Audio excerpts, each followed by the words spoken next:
One thing I really like about this set is that He-Man and Orko both have hands for grabbing and squeezing. Rawr! Crush your enemies!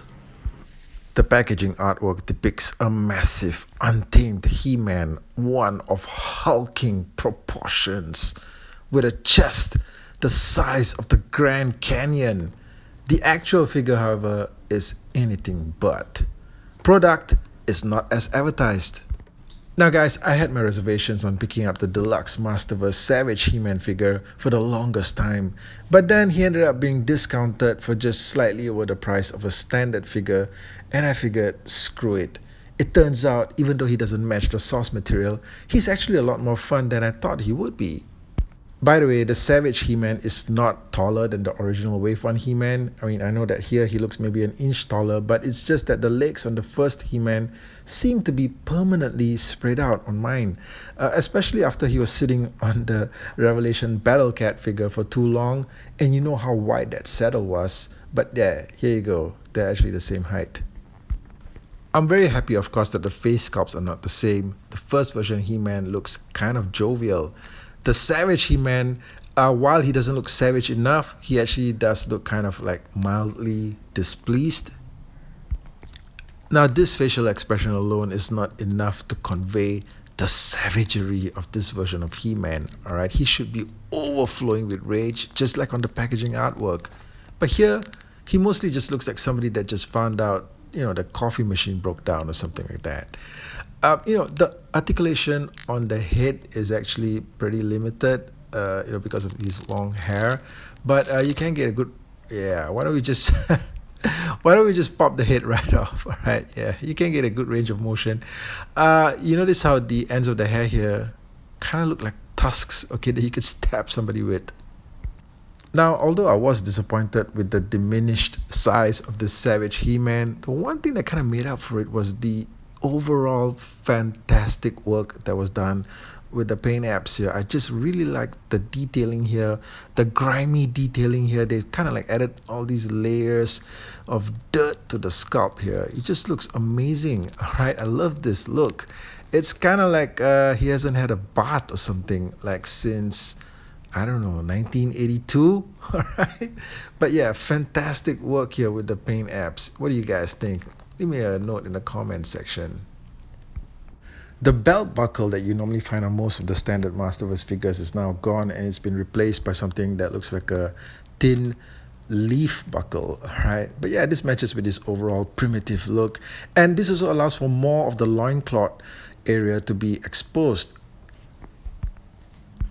Now, what's really great also is that you get a set of these large grabbing hands, which are unique to this figure and which really allow you to unleash his savage potential. Rawr! Crush! Fake He-Man! Crush! No! We're brothers! The Savage He-Man also gets a set of these monster bare feet, and these are great, alright, if you just want to have him stomping away with such unchecked rage. He-Man stomp!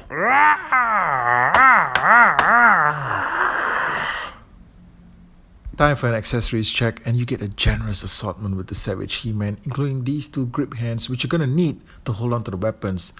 I like the fact that the grip hands are unique in the sense that they also come with the dirt and grime, so they fit well with this figure. Also, you get the power sword.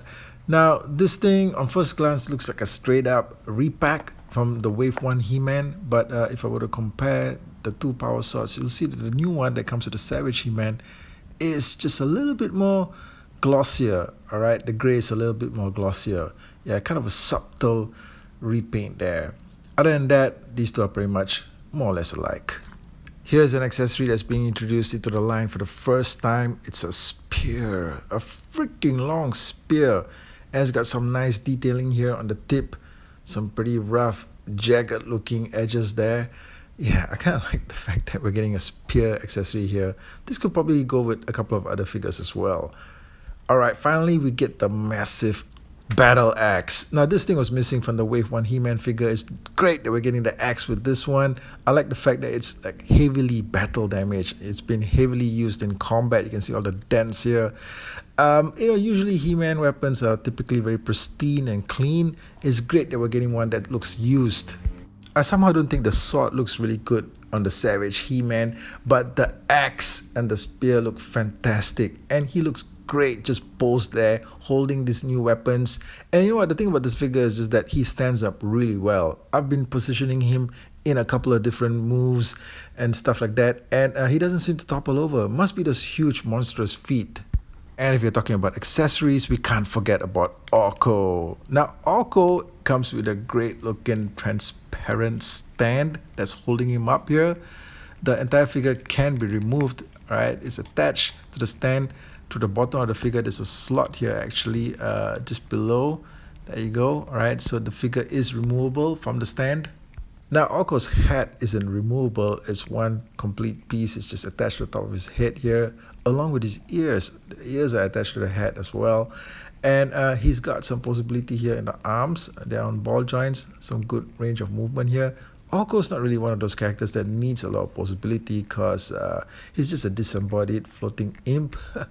The scarf here, the purple scarf, is a separate piece. And the detailing here on the eyes here are really great, right? This is the part of the figure that really lends him his personality, and you can get him kind of like staring at you like in a pretty creepy way if you wanted to. Just really creepy, like he's, just staring at you without you knowing, all right? Just watching you close. Now the transparent base is just a neat spot for you to levitate Orko from, and it's got some parts here that are positionable. This part here rotates, as well as the top part here, which attaches to the figure. This part can be positioned as well. So yeah, this thing does allow a good range of movement. And it holds on to Orko pretty well. All right, you can have Orko sort of like hovering above in mid-air, sort of like levitating in the air, and you can have him leaning forward, and the base pretty much doesn't really topple over. So yeah, it's pretty sturdy, and this is a pretty great inclusion to have for the set. So look, like I said, this Savage He-Man set has won me over. But I think that what we really wanted to see was something Hulk-sized, all right? Like this Hulk right here. This is probably like the biggest Hulk that I have in my collection currently to date. This is the one from the Hulk vs. Wolverine 2-pack, Marvel Legends. I think it came out about 2 years back. Yeah, so the Savage He-Man was supposed to be about this freaking huge.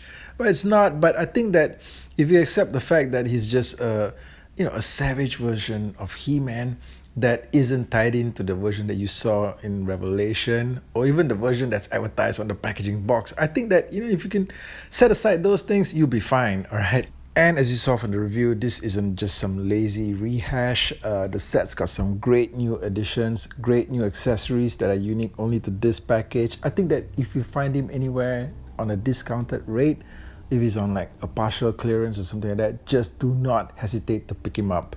Okay guys, so let me know what you thought of the review, and I'll catch you guys again real soon with more content. Thank you.